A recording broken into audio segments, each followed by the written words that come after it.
নমস্কার, চন্দ্রিমা কিচেনে সবাইকে স্বাগত। আজ আমি তৈরি করে দেখাবো কলকাতার বিখ্যাত পান্না সুইটস মিষ্টির দোকানের রসমালাই রেসিপি।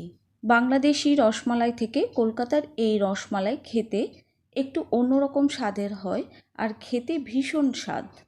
সামনেই আসছে দুর্গাপুজো, আর দুর্গাপুজোতে তো আমরা দোকান থেকে অনেক মিষ্টি কিনে থাকি, আর পুজোতে দোকানের মতো এরকম রসমালাই বানিয়ে খাওয়ালে বাড়ির সবাই ছোট থেকে বড় খুব খুশি হবে। আমি এখানে 1 কাপ চিনি দিয়েছি আর বাকিটা পুরনো শিরা দিয়েছি। আর চিনির মাপটা আমি বলে দিচ্ছি, 4 কাপ চিনির জন্য 2.5 কাপের একটু বেশি জল দেবেন। চিনি গলে ফুটে উঠলেই শিরা তৈরি হয়ে যাবে। শিরার উপর যে চিনির ময়লাটা জমেছে এটা হাতা দিয়ে ফেলে দিচ্ছি। এবার ছানা নিয়েছি, এখানে 1 কেজি দুধের ছানা আছে আর এখানে 1 কাপ ছানা আছে। ভালো মিষ্টি বানাতে হলে অবশ্যই ভালো ছানা প্রয়োজন। ভালো ছানা ছাড়া কখনোই ভালো মিষ্টি বানানো সম্ভব না। এবার দিয়ে দিচ্ছি 1 টেবিল চামচ অ্যারারুট। আমি এই ছানাটা খুব ভালো করে মাখবো না, আলতো হাতে মেখে নরম করে নেব। হাতের 5 আঙ্গুল দিয়েই হালকাভাবে মেখে নেব। আর একটা কথা বলছি, ছানা যদি আপনাদের ভালো না হয়, আপনারা যতই চেষ্টা করেন মিষ্টি কখনোই ভালো হবে না। আমার চ্যানেলে মিষ্টির দোকানে কিভাবে ছানা তৈরি করা হয় রেসিপিটা দেওয়া আছে, আপনারা চাইলে দেখে নিতে পারেন। ছানা মাখা হয়ে গেছে, এবার আমি ছোট ছোট ভাগ করে নেব। আর বাংলাদেশি রসমালাইয়ের থেকে এই রসমালাইটা সাইজে একটু বড় হবে। অ্যারারুট দেওয়ার কারণ হচ্ছে মিষ্টির গাটা অনেক মসৃণ হবে আর মিষ্টিটা একদম ফেটে যাবে না। এবার 1 টুকরো ছানা নিয়ে আমি রসগোল্লার শেপ দিয়ে নেব।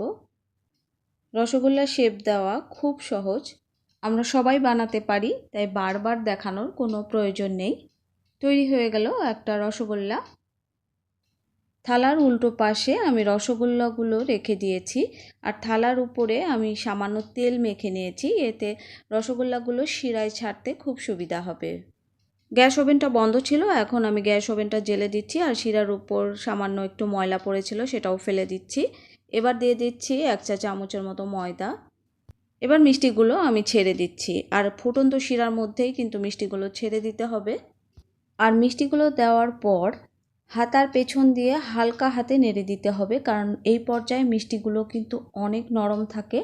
আমি 6 মিনিট পরে মিষ্টিগুলো উঠে দেখাচ্ছি। পুরনো শিরায় অনেক সময় ময়দা দিতে হয় না, কিন্তু আমার মনে হলো একটু ময়দা দেওয়া প্রয়োজন, তাই দিয়েছি। কারণ পুরনো শিরায় মিষ্টি বানানোর সময় আগে ময়দা দেওয়া থাকে, তাই ময়দা দেওয়ার প্রয়োজন হয় না। আর দেখুন রসগোল্লাগুলো কতটা পারফেক্ট হয়েছে। রসগোল্লাগুলো আমি বেশি মিনিট কুক করব না। আর একটা কথা মনে রাখবেন, মিষ্টি সব সময় প্রথম থেকে শেষ পর্যন্ত হাই হিটে কুক করতে হবে, লো হিটে কখনোই মিষ্টি কুক করা যাবে না। আপনারা যারা মিষ্টি বানাতে চান অবশ্যই ফুল ভিডিও দেখতে হবে। কেটে কেটে ভিডিও দেখলে কখনোই মিষ্টি বানাতে পারবেন না। মিষ্টিগুলো হয়ে গেছে, মিষ্টিগুলো হতে আমার 12 মিনিট সময় লেগেছে, আপনাদের ক্ষেত্রে 2-3 মিনিট আরও কম লাগতে পারে।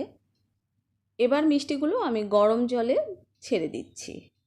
যেহেতু আমি মিষ্টিতে জল খাওয়াইনি আর এটা হচ্ছে ইন্ডিয়ান স্পঞ্জ রসগোল্লা, সেহেতু এই গরম জলের মধ্যে মিষ্টিগুলো অবশ্যই ছাড়তে হবে। যেহেতু মিষ্টি ঘন শিরায় তৈরি করা হয়, এজন্য মিষ্টির গাটা একটু শক্ত হয়ে যায়, আর গরম জলের মধ্যে দিলে একদম সফট হয়ে যাবে। আর মিষ্টিগুলো দেখুন কতটা সফট হয়েছে, আর জলের মধ্যে দিলে আবার ফুলে উঠবে। আমি এখানে 3 কাপ ফুটন্ত গরম জল নিয়েছিলাম, আর 1 কাপ জল 10 মিনিট পরে আমি ফেলে দিচ্ছি। যে শিরার মধ্যে আমি মিষ্টিগুলো করেছি ওই শিরা থেকে হাফ কাপ শিরা এনে আমি মিষ্টির মধ্যে দিয়ে দিচ্ছি। ব্যাস তৈরি হয়ে গেল ছোট রসগোল্লা। এখানে আমি 700 গ্রাম দুধ নিয়েছি, দিয়ে দিচ্ছি জাফরান। আর এই জাফরানটা কিন্তু অবশ্যই দিতে হবে, আর এই জাফরান দেওয়ার কারণেই রসমালাইয়ের স্বাদটা একটু অন্যরকম হয়। এবার দিয়ে দিচ্ছি 2টো থেতো করা এলাচ। এই রসমালাইয়ের দুধটা কিন্তু খুব বেশি ঘন করব না। মালাই করার জন্য আমি দুধের পরিমাপটা বলে দিচ্ছি।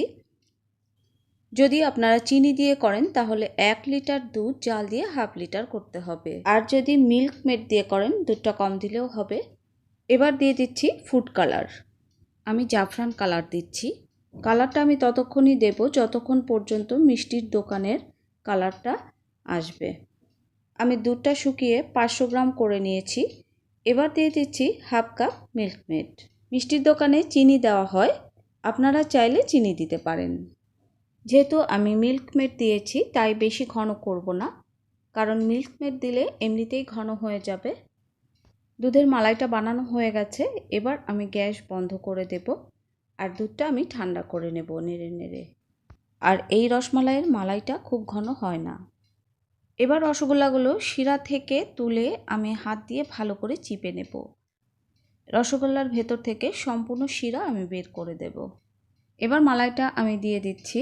আর মালাই দেওয়ার পর দেখুন মালাই খেয়ে একদম গোল গোল হয়ে গেছে। এবার দোকানের মতো মিষ্টির উপর আমি জাফরানগুলো দিয়ে দিচ্ছি। আর এই জাফরানটা আমি সামান্য একটু জলে ভিজিয়ে রেখেছিলাম। আর মিষ্টির দোকানে মিষ্টির উপর জাফরানগুলো এভাবেই সাজিয়ে দেওয়া হয়। এবার মিষ্টিগুলো আমি সারা রাত রেখে দেব। এরপর ফ্রিজে রেখে ঠান্ডা ঠান্ডা পরিবেশন করব। সবাই সুস্থ থাকুন, ভালো থাকুন, আবার দেখা হবে। টাটা।